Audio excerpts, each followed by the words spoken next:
Se você ainda acredita que o trabalho não afeta a casa ou que a casa não afeta o trabalho, está na hora de você repensar.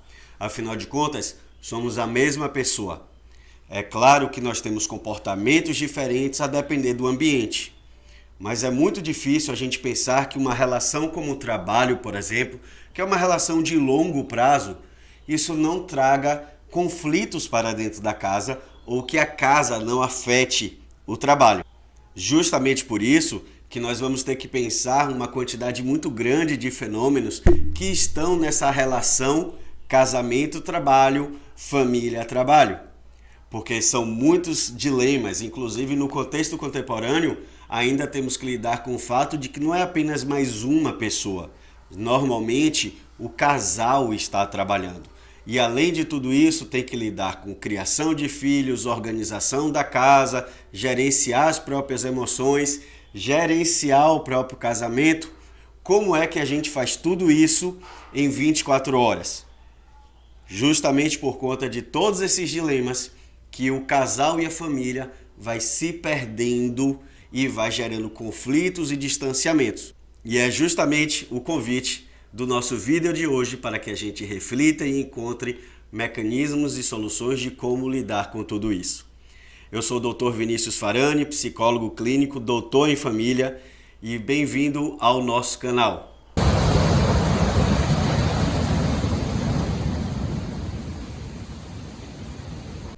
A casa e o trabalho. Que dinâmica difícil essa da gente gerenciar. Afinal de contas, se a gente parar para pensar que um dia tem 24 horas e nós passamos pelo menos 60 a 70% do nosso dia trabalhando, isso quando a gente pensa no trabalho regular, como é que eu vou dar conta de todas as outras coisas? Como é que eu vou dar conta do meu autocuidado? O cuidado com meus filhos, o cuidado com a casa, o cuidado com o ter tempo para os meus familiares, ter tempo para os meus amigos, ter tempo para gastar ali no celular ou relaxando. Como é que eu vou lidar com tudo isso? É justamente por conta dessa desorganização, de não saber gerenciar esse tempo, que muitas vezes os problemas vão se acumulando. Porque naquela hora que a pessoa está querendo descansar, a esposa ou o marido grita: "Ah, você está aí no celular, venha me ajudar." Ou então a pessoa vai se distanciando porque não aguenta mais de tanta confusão. E aí algumas cenas são muito comuns, como aquela cena da pessoa que chega em casa e fica dentro do carro, respirando um pouco, tendo coragem de voltar para casa. Ou aquela pessoa que vai para o trabalho já angustiada, com aquela coisa, aquela conversa da segunda-feira muito cansado, que pena que eu estou indo trabalhar, que peso esse trabalho me traz. Todos esses descontentamentos podem gerar situações mais drásticas, como por exemplo uma depressão, pode produzir uma crise de ansiedade, pode gerar crise de pânico. Eu tenho feito muitas palestras em empresas e é muito frequente as pessoas relatarem que tiveram crises de pânico, que estão tendo crise de ansiedade, que estão tomando medicamento para acordar, medicamento para ter disposição, medicamento para dormir. Tem alguma coisa de muito errado nisso. Então a gente precisa repensar o que é que verdadeiramente nós estamos fazendo da nossa vida. É isso que é viver? Será que nós estamos vivendo para trabalhar? Ou seja, a nossa vida é o trabalho? Ou nós estamos trabalhando para viver? O trabalho está nos apoiando para que a gente tenha vida, para que a gente tenha disposição. Qual é o sentido da sua vida? O sentido da sua vida é apenas trabalhar? É focar a sua existência no trabalho? Se for este caminho que você estiver trilhando, certamente você já deve ter percebido que você está impaciente com todas as pessoas ao seu redor. Conviver em sociedade se torna um peso para você, porque o seu foco é trabalhar. Então o seu filho ou a sua filha é um peso, porque eles estão exigindo a sua presença. O seu relacionamento amoroso também torna-se um peso, porque o outro também está exigindo a sua presença. E você não está com paciência, porque você tem que ser uma pessoa adulta. Você tem que ser uma pessoa séria. Principalmente se você veio junto comigo do século passado, nós trouxemos com a gente esses ideais de que para a gente ser profissional temos que ser pessoas sérias, temos que ser pessoas maduras, temos que pensar no trabalho, o trabalho dignifica o homem, nós temos que ser o provedor, principalmente se você for homem, muitos homens ainda carregam essa responsabilidade, eu tenho que ser o provedor da casa. E aí no momento que essa pessoa fica desempregada, é uma crise emocional enorme, aí se fecha, fica emburrado, não quer partilhar, porque a gente também aprendeu que nós não podemos levar problemas do trabalho para casa. E nada mais incoerente do que isso. Porque o casal precisa ser um espaço de encontro, precisa ser um espaço de partilha, de crescimento. Não adianta a gente ficar escondendo daquela pessoa que, teoricamente, eu escolhi porque está ali para construir uma parceria comigo. E não adianta eu ficar escondendo, inclusive dos meus filhos. É lógico que as crianças, elas não precisam saber o que está acontecendo. A depender da idade, elas não têm maturidade para lidar com certas coisas. Mas se elas me perguntarem se eu estou triste, se eu estou cansado, por que não dizer, sim, eu estou cansado, sim, papai ou mamãe teve um dia difícil no trabalho, porque a vida é assim. E precisamos ensinar às crianças desde cedo o que é trabalhar, o que é ter responsabilidade, que nem sempre é mil alegrias, mas que a gente pode encontrar prazer, que a gente pode encontrar soluções e principalmente que a gente pode encontrar prazer. Então eu trago uma pergunta fundamental para você agora.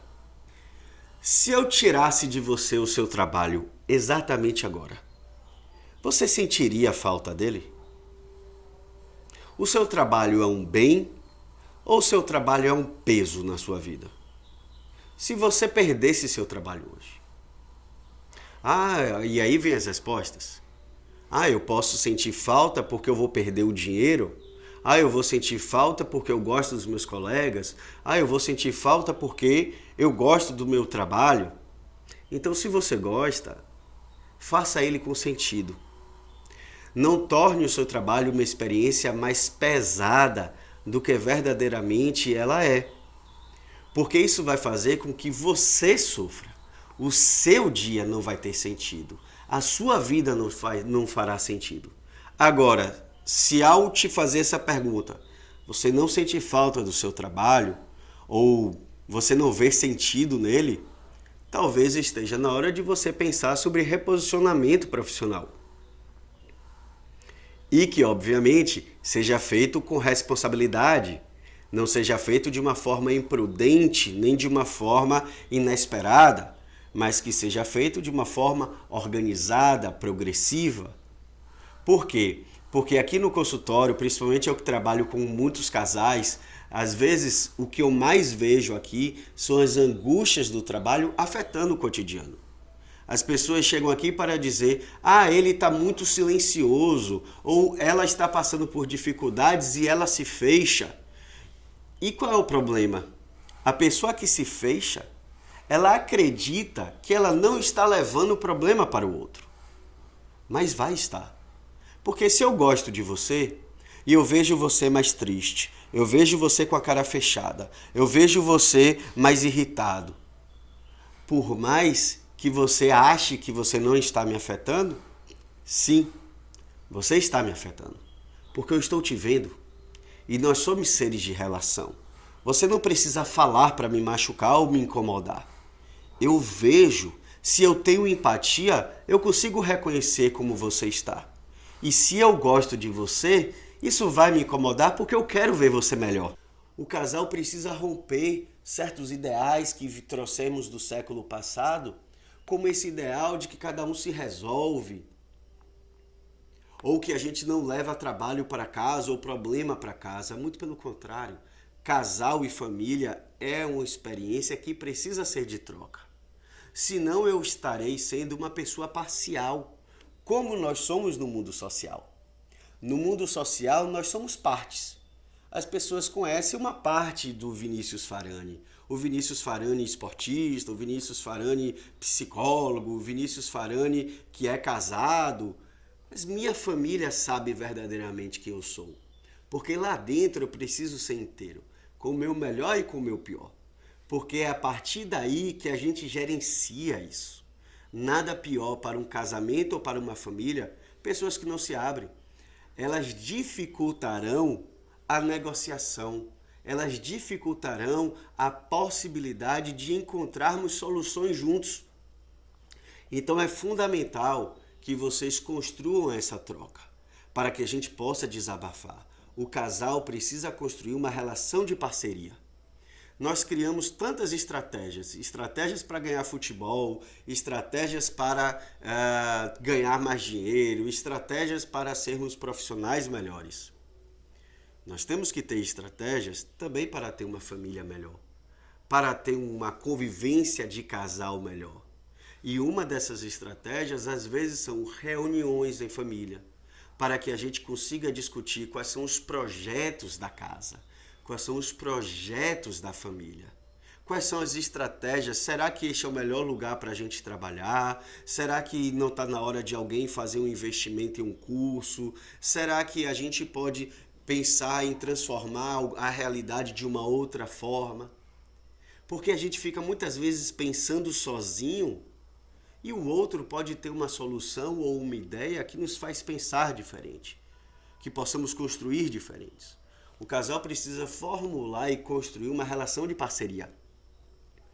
Agora, se você não estiver encontrando essa parceria, vale a pena você refletir o quanto você está sozinho neste processo.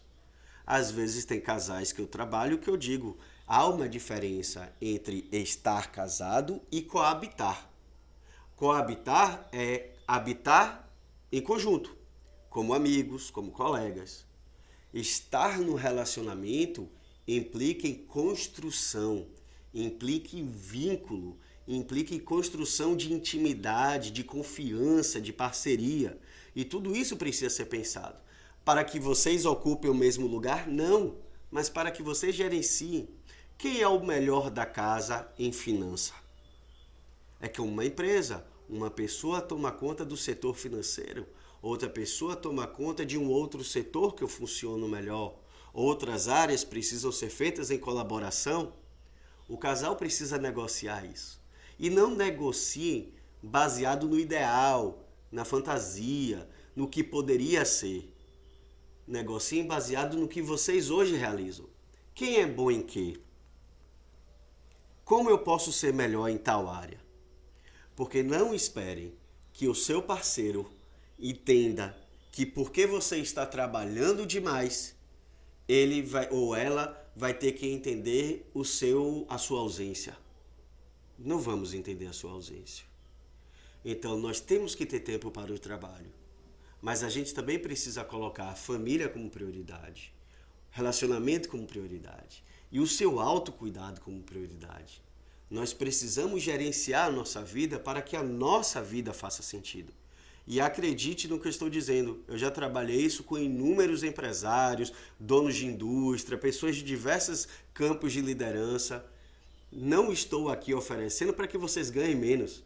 Às vezes, talvez é até necessário, mas muito pelo contrário, o que eu observo na prática é que ao gerenciar a vida emocional, as pessoas tendem a ganhar mais ou pelo menos ganhar a mesma coisa tendo mais qualidade de vida, porque houve organização, não houve perda de tempo, não houve desorganização, conflitos desnecessários, porque tudo isso pesa a experiência.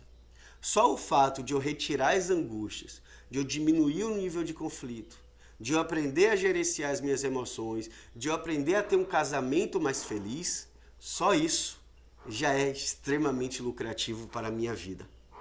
Então o convite que eu faço para vocês nesse vídeo é que reflitam como casal, reflitam como família, reflitam como empresa familiar. Não a empresa familiar das pessoas que ganham dinheiro em família. Não, mas dentro de uma estrutura e organização.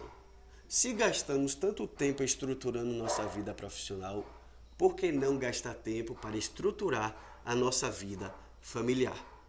Então convido a vocês a esse processo de construção. Espero que você tenha gostado desse vídeo.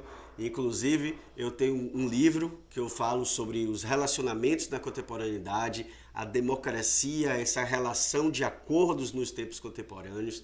O meu segundo livro já está finalizado a edição, então em breve será lançado, que é justamente sobre casamento e trabalho.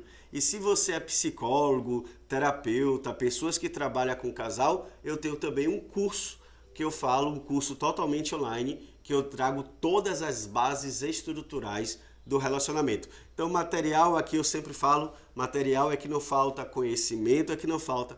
Espero que você tenha gostado. Partilhe com aquelas pessoas que você acha que está precisando repensar um pouco essa relação trabalho e casamento. E nos vemos no próximo vídeo.